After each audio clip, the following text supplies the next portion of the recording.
Well, hello team, this is Melissa Puckett, and today I'd like to talk to you about vendor events.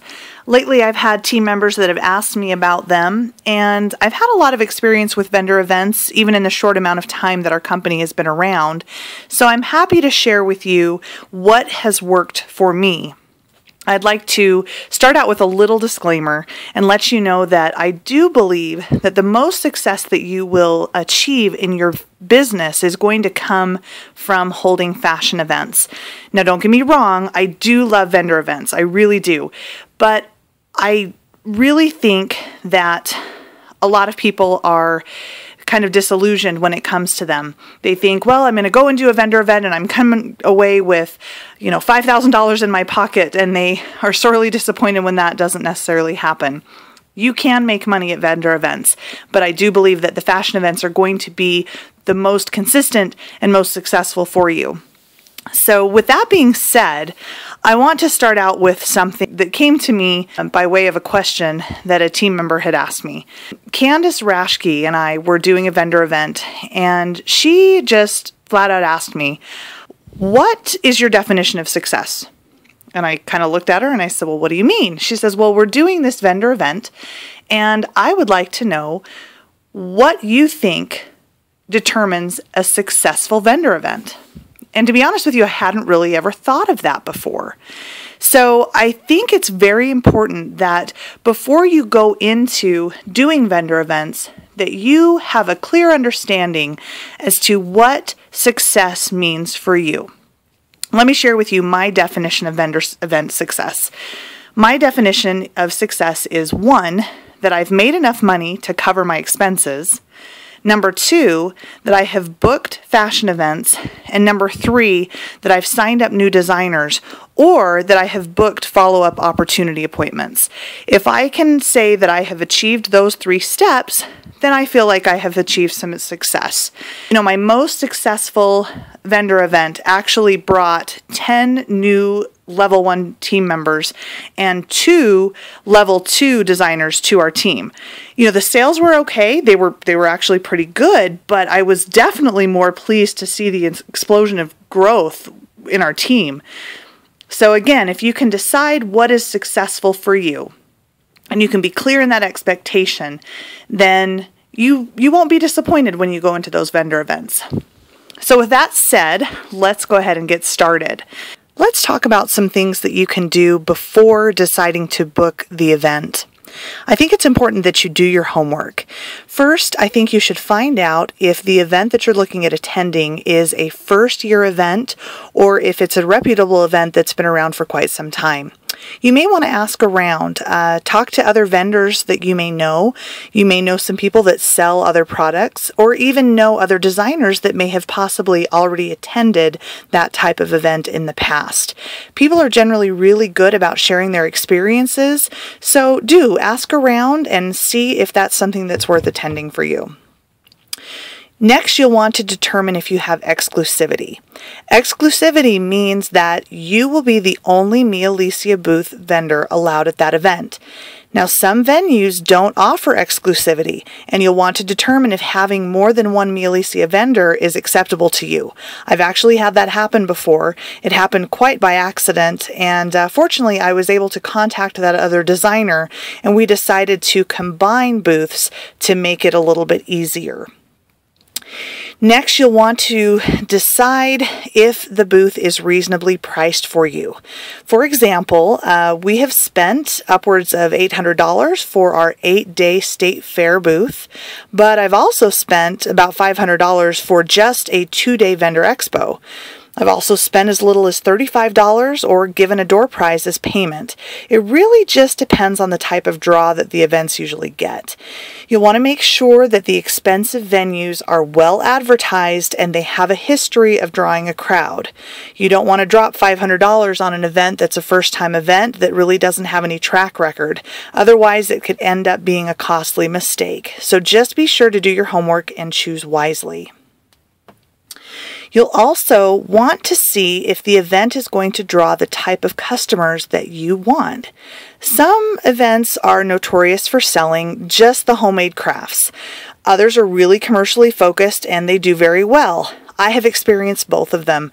We recently attended a vendor event where the majority of people were actually just there to purchase the wooden crafts and the homemade mixes for brownies and cookies. They really weren't interested in jewelry or anything like that. But again, I've had the other way around where none of the homemade things got sold, but we rocked it. So it really just depends. And so this is another good reason why you'll want to ask around. Another tip is to find out when the payment and the signed contracts are due. Be sure to ask what forms of payment are accepted. You know, some venues only accept checks, so you'll want to be prepared for that. And make sure that you get a receipt for your records. This is really important for tax purposes. So now that you have determined that you are going to book this event and you've got everything going, I'm going to go over some general tips that I have found to be helpful. First off, you want to review the vendor contract. Most vendor contracts are going to list the rules and the regulations for participation. For example, the booth dimensions or the power instructions or times for setup and takedown. You want to be sure to review and follow those exactly. By following the rules, then that will ensure that you'll be invited to attend next year, which is great if you have success. You want to make sure you know whether or not your event requires liability insurance. Most small craft fairs do not. However, some of the larger events and the expos like state fairs and home and garden shows do require you to carry that liability insurance. There are some companies out there who offer short-term plans, so you'll want to do some research. You can Google that up, or if you have any questions, you can call me and I can tell you what has worked for me. Number 2, you want to show up early. Get there as soon as you possibly can. The reason for this is each vendor event is different, and you're going to need time to make changes and adjustments to your booth as necessary. If you have inventory, that also takes quite a bit of time to set it up and get it right. You'll want to be ready to go, especially when the early birds walk in the door. You don't want to still be fidgeting with your booth and lose potential opportunities when people are first getting there. Number 3, you want to be flexible. I can almost guarantee you that your booth will never be set up the exact same way.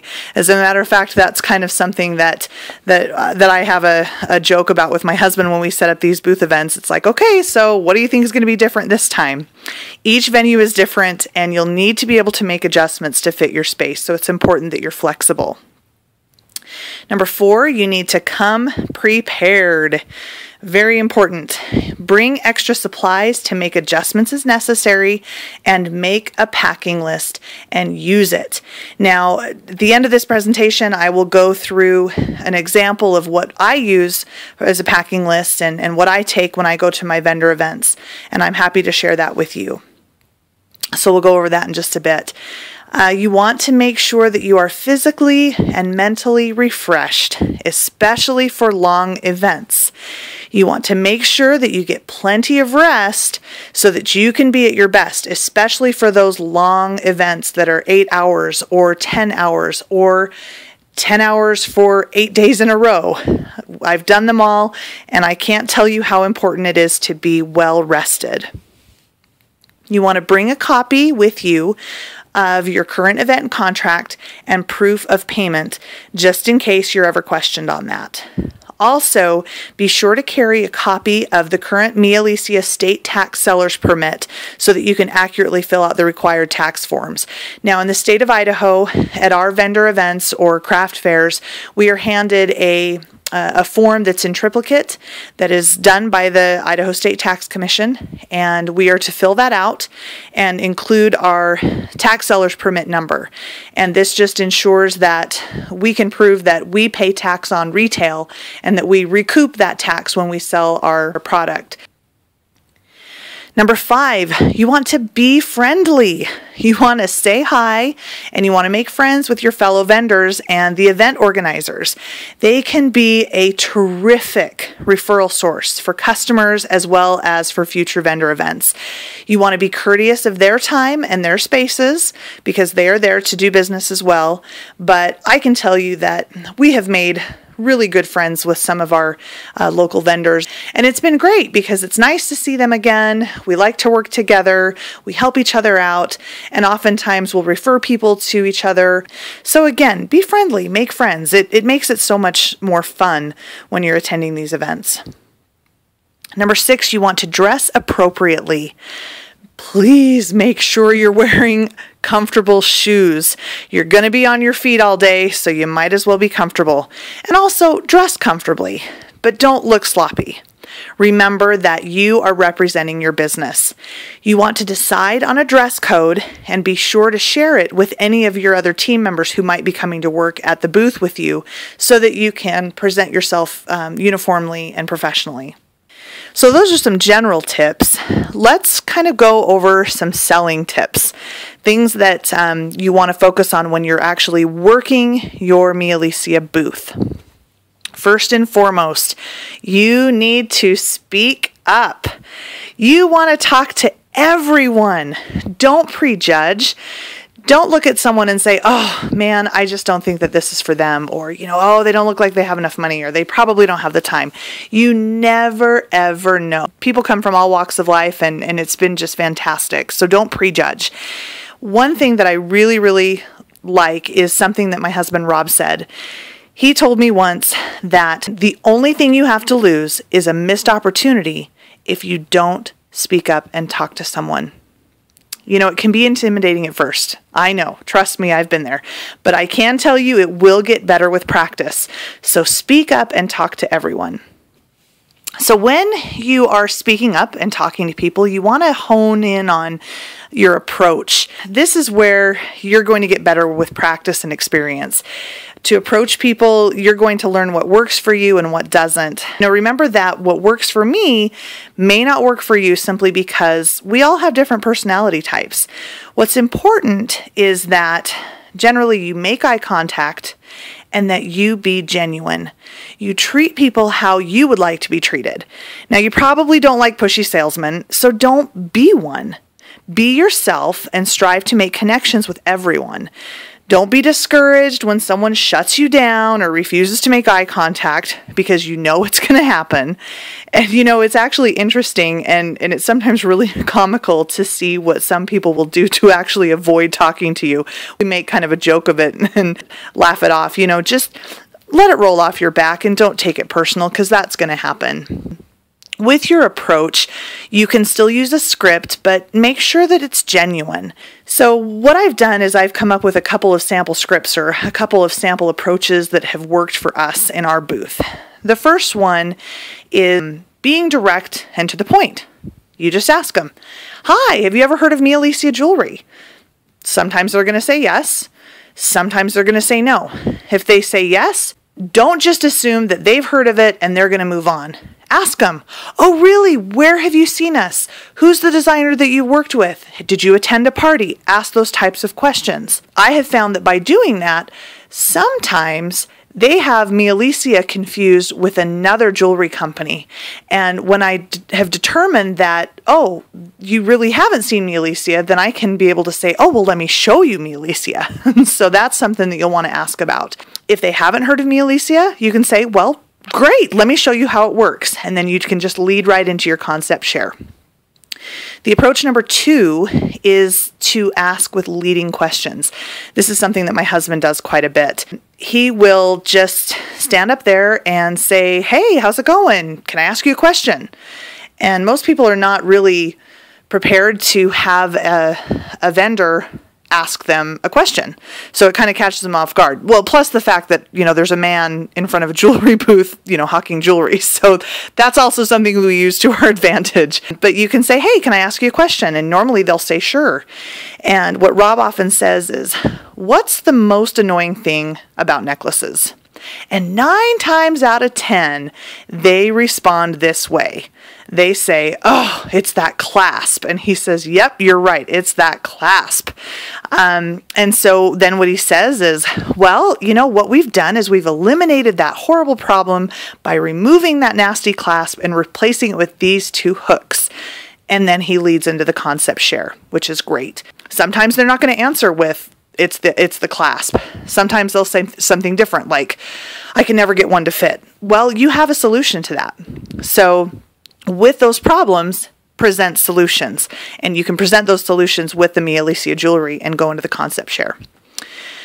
Your approach number 3 is just basically casual conversation, asking him questions, giving him comments, or just offering genuine compliments.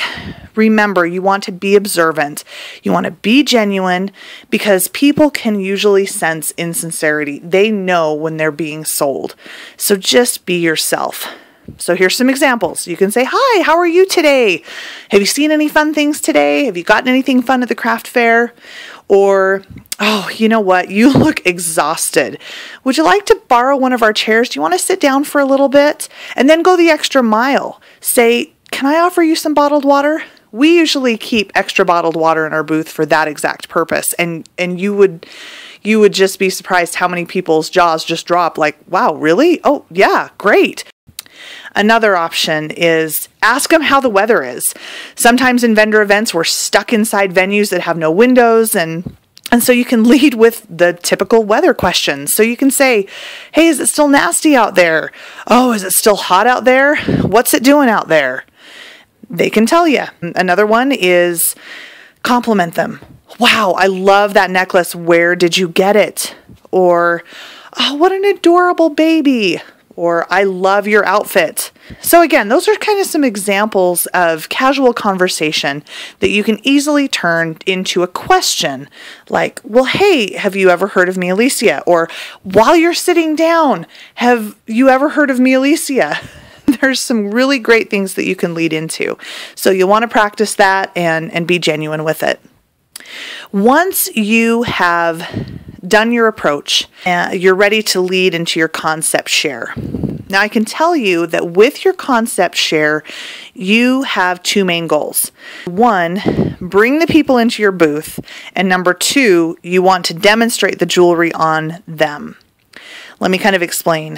What I do is, in our booth, we have a Versa style concept poster that we always set up at the very back of the booth, and there's a purpose for that.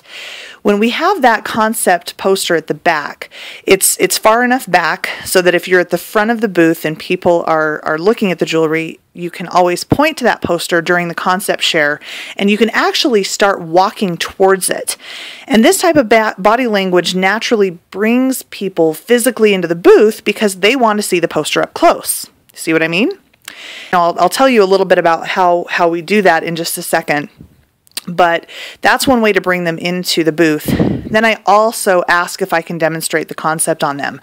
It is so important to always ask permission. Do not just assume that you can start whipping a piece of jewelry around their neck and touch them.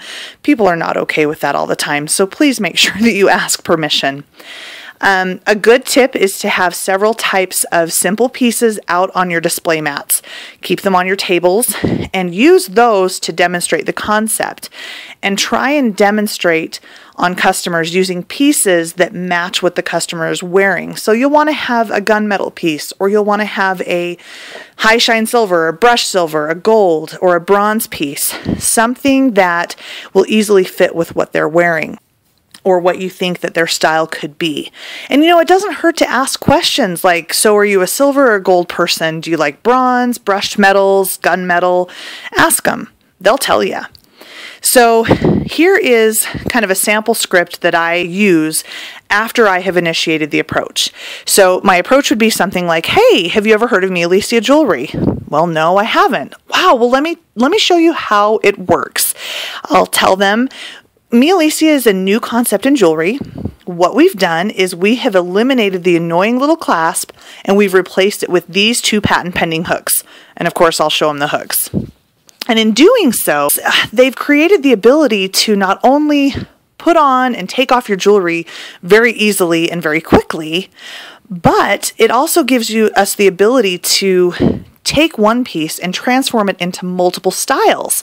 Now, if you look at the model in this poster, and this is where I reference the poster at the back of my booth and start walking towards it, Then I'll say, hey, if you take a look at this model in the poster, you'll see that she's wearing the same two pieces in all of these different ways. Isn't that awesome? And they usually say, wow, and they're looking at it out of curiosity. So while they're looking at this, I'll say, well, do you mind if I quickly demonstrate on you? And at this point, if they say yes, I will put the piece as a standard necklace around their neck. I will place the piece with the two hooks to the front, and then I'll explain to them. Now, what you can do is you can wear the piece as a standard necklace, and then I'll say, well, of course, the hooks would be in the back of your neck. Or, here is one of the many style variations, and then I will demonstrate the double-stranded look. Now, at that point in time, you're usually going to get the oh wow or the oh my goodness or the jaw drop factor, and that's fantastic. And depending on the time or the level of interest of the customer, then I may even just switch it around and do the tassel look. I always incorporate the bracelet look by either demonstrating it on the customer or by just simply showing a piece that I already have wrapped around my wrist. So I'll say, here's a way that you can do a double strand. So the other thing that I'll do is I'll point out that a piece can work as boot bling. We have a boot that is always set up in our booth that has a short piece around it. And I will tell them that we also carry rings and earrings. And then I'll say, and we also have a lifetime guarantee, and go into that a little bit. Now keep in mind, the concept share should take no longer than a minute to a minute and a half. It's got to be quick. It's got to be easy so that they can see how wonderful and versatile the product is in a very short amount of time. After you've done that concept share, you want to bring them over to your inventory display and ask questions about what they like. Now, most of the time, women are going to just make a beeline straight to a piece that they love. Use that to your advantage. If they see a piece that they kind of put their hands behind and start to look at or touch, just say to them, oh, I love this piece. You know, this is the Times Square, because that's typically where they go towards. But as I'm talking to them about that, I will start taking that piece off of the hook, and I will start getting it ready to try it on them so that I can say, here, let's try it on. Look at how this is going to look. This is going to look fantastic with you. So once they've tried it on, they can see how it works. So anyway, that's kind of my quick concept share. Let me give you a couple of additional concept share tips. You want to, again, be sure to let them know that we have a lifetime guarantee. It helps to remind them, again, that our product is unique and it's patent pending, so they don't have to keep their receipt. Because there are a lot of companies out there that their guarantees are limited to 30 days. They have to keep the box at all times, which is really kind of annoying because you don't want to have a box in your closet just in case it breaks in 5 years. Or you have to have the receipt, or you have to go back to the person that actually sold it to you. So tell them how easy it is to access our lifetime guarantee. Be excited with them. Inevitably, someone is going to gasp or they're going to exclaim with surprise when you demonstrate the versatility of the jewelry. Follow their lead. Squeal with them. Gasp with them and say, oh my gosh, I know, right?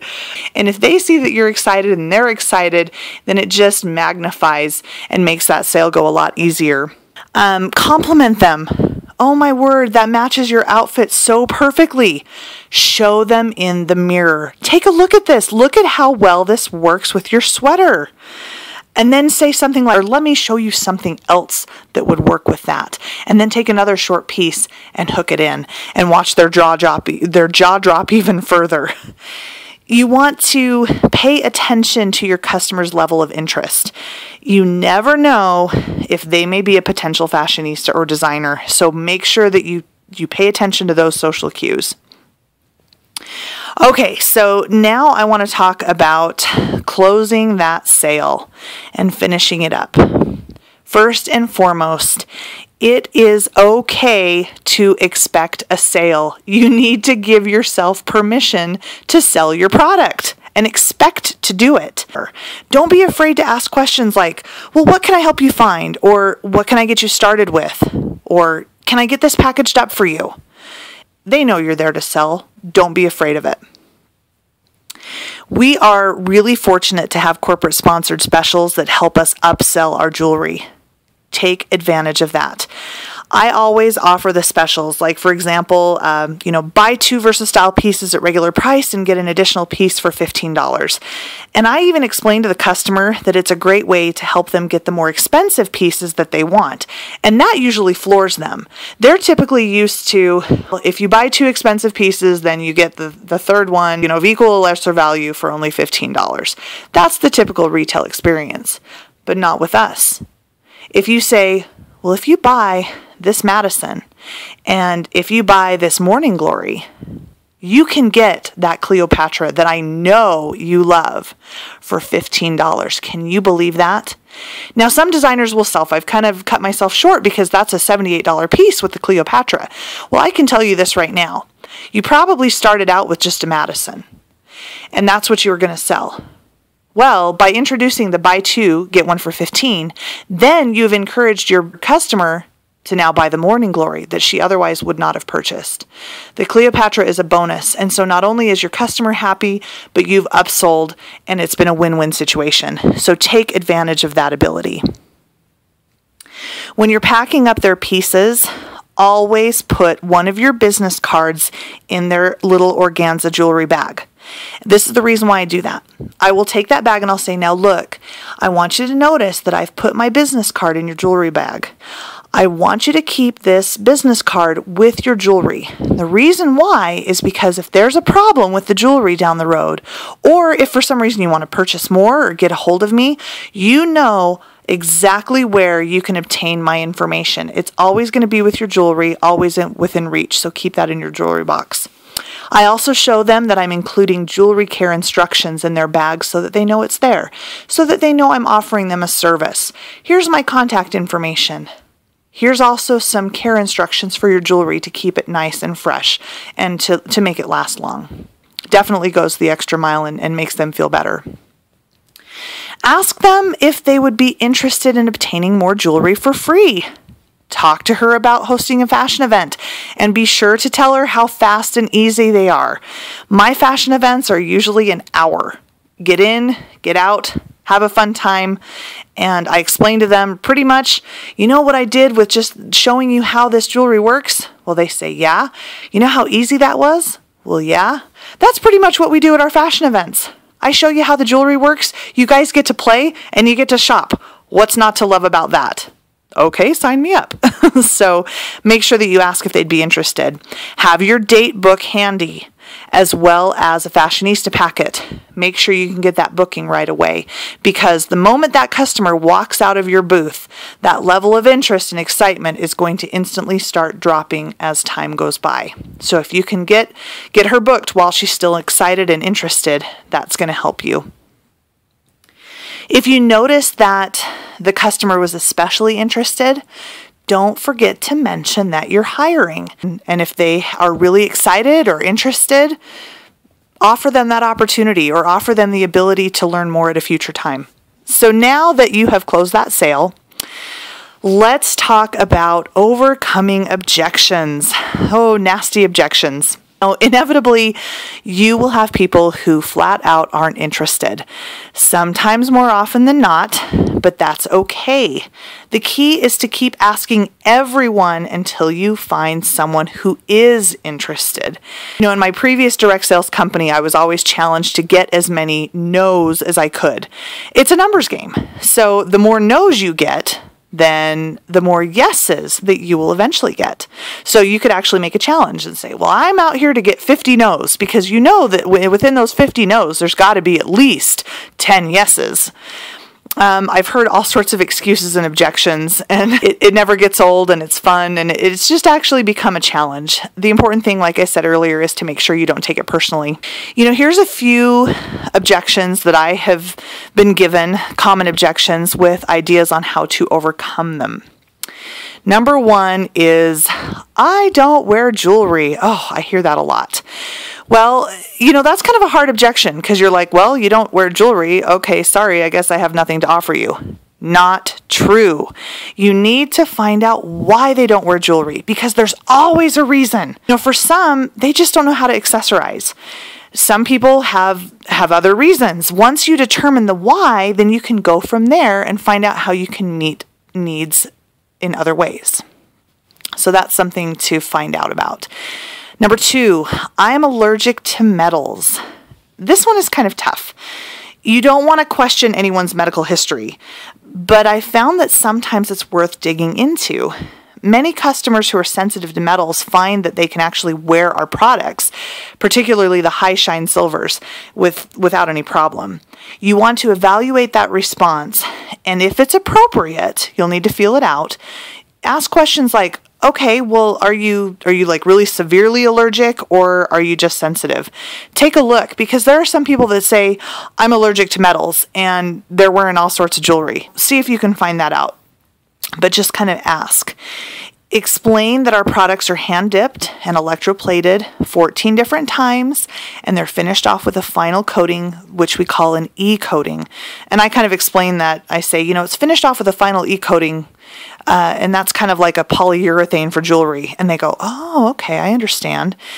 And explain to them that many of our clients have found that they're actually able to wear our pieces even with metal sensitivities. You can even explain that we have a money-back guarantee should they find that they're unable to wear them because of that metal sensitivity. Another response to the I'm allergic to metals objection could be, well, but surely you should have friends or relatives that you buy gifts for, right? Because just because they can't necessarily wear the jewelry doesn't mean that others in their life couldn't benefit from it. So that's something that you could lead in with. Another objection is, I don't wear necklaces, or I don't wear bracelets, or I don't wear earrings. Specifically, they'll say, well, I just don't wear that. Find out why. Maybe they haven't fit right in the past. Maybe they don't like how necklaces feel around their neck. Show them how the pieces are adjustable and how they fit all shapes and sizes and clothing styles. And again, if they don't like things around their neck, that's fine. This is a great way to show them that our versatile pieces aren't just necklaces. Well, that's great. If you don't like necklaces, what about bracelets? Let me show you how this works. Again, find the need and meet that need. Another excuse is, I have kids. I don't wear jewelry, obviously. And this one always gets me to laugh because I have a 4-year-old who was once a 2-year-old who once destroyed one of my pieces. And I explained that to them. And I explained how fantastic our lifetime guarantee is. And that inevitably makes people feel a lot more interested in, oh, okay, well, tell me a little bit more about this. Another objection is, I never know what looks good, or, I am just not a stylish person, or I wouldn't even know where to start. I just don't even know. Well, take this opportunity to be her style coach. When I get these kind of objections, I view it as a personal challenge, and it actually really excites me because I know that I have the ability to provide a valuable service to a woman to help her feel beautiful. Get to know her personality. Start with a basic piece and then explain how you can add from there, especially if there's someone who says, I just don't know where to start. Tell them step by step how they can start with a basic piece and how they can transform that and then add pieces as they go. Help them to accessorize. Say, well, this is what I have found that works well. When I get people that don't really know how to accessorize, or they say, well, I just don't know what goes with things, I like to pull out the Madison, just simply because the Madison is colorful and it's very versatile and goes with almost anything. So those are some tips there. I've had actually people say, I can't wear jewelry at work. That is actually a common objection that I do get. And so I just ask them, well, do you dress up when you go out on the weekends? What do you do after work? Surely you've got to be able to have some fun time where you can wear jewelry. That's a good way to overcome that objection. Last but not least, I can't afford it. Or, this is just a little bit too expensive. Or this is just a little bit out of my price range. You need to be sensitive to people's financial difficulties. Let them know that you understand. You may even be able to relate. Ask them, if money were no object, what pieces would you like? And write down a wish list with them. Use this opportunity to discuss hosting a fashion event to earn the pieces for free, or even mention the Mialisia opportunity to help them earn extra money. And I've actually had people that have given me a wish list, and I have been able to use that wish list to contact their husbands or their boyfriends or parents, people that buy them gifts, and it's been such a relief for those people, those gift givers, to help them out in ways that they know they will like. So again, be really sensitive to financial difficulties, but don't be afraid to help. I think that that's important. So those are some suggestions on overcoming some of the objections that you'll receive. Again, don't be afraid to tackle them. Don't take it too personally. You're going to get those objections, and the more you practice and the more you have experience, the better you're going to get with those. Let's talk about obtaining leads. I really feel that it's important to get as many leads as you can at these vendor events. Now, people use different tactics to acquire leads at their vendor events. Some people will use free drawings. Other people will do spin and wins or spin to win. And for me, now this is my own personal experience, I have found that the best leads come from one-on-one interaction and from just asking questions. At one point, we used to put out a bowl or a vase that people could enter their name for a free jewelry drawing. And we found that although we got a ton of names, I mean, we had tons, stacks and stacks of names, the majority of those names, they were kind of dead ends. They were just interested in winning free jewelry. And when we stopped offering the drawing and just got lead slips from people that we interacted with who were interested in booking or interested in the opportunity, we found that we had a much higher response rate. Now, granted, we didn't have as many leads, but we were more concerned with quality versus quantity, and that has made all the difference. The important thing is that you want to do what works for you. You know, you may want to try out some of those different things and, again, just see what works for you. But in our booth, if you make a connection with someone, then you get to keep that lead, and that is your connection to follow. So that works for us. One of the things I want to talk about is sharing the booth. Now, a lot of questions tend to come up with regards to this topic. I get asked, well, how do you split the costs? What if people don't have inventory? How do you keep track of who sold what? I actually had these same questions when I was first starting out and contemplating sharing vendor events with team members or other designers. I'm going to share with you what I have decided works for me and my team, but ultimately it's up to you how you wish to run your booth. I think it's very important that you be fair and equitable, but I feel it's also important to remember first and foremost that you are running a business with the intent for it to grow physically and financially. So that's something that you need to keep in mind. Here's what has worked for me. First, you need to determine the when, the who, and the hows of your event. Let me explain. With when, you want to decide when you will be working your booth and when you will need help. For example, if you have a 3-day event, write out a daily timesheet, put your name in the time slots that you know you will be there, and then highlight the times when you know you'll need additional help. So that will help determine when you are needing help and when you are working your booth. Secondly, decide who is going to be helping you. You want to contact your team members or fellow designers who you know you would like to work with. Finally, you'll want to determine how you're going to be working your booth. Now, this piece is important. Not everyone has inventory, and there are some that have invested heavily in inventory, and this can create problems if you are not addressing it clearly and upfront. How we've addressed it in the past and what has worked for us is this. With my vendor events, I'm usually teamed up with one of my team members, which is Candace. She and I generally have close to equal amounts of inventory.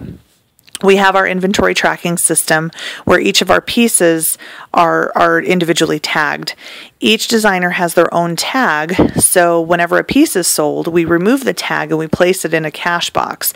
That way, at the end of the day, we know exactly what pieces need to be replenished and which designer they belong to. And our arrangement is to split the booth cost in half, and then we reimburse each designer the cost of the jewelry that they sold so that they can reorder those, and then we split any profits equally. Now, this has worked really, really well for us, and it can easily work for anyone else. In the event that you are dealing with multiple designers in the booth with varying levels of inventory, here is a potential solution. Those that have inventory can sell from their inventory, and if they don't have a specific item, then they can either order it for the customer or they can make arrangements with fellow designers to borrow that piece and replace it. They must be prepared to accept the fact that some designers aren't willing to lend out inventory, and some customers don't want to wait to receive their jewelry in the mail. If this is the case, it may be best for that designer to give the sale to the designer with the inventory. So that's something you'll want to work out in advance.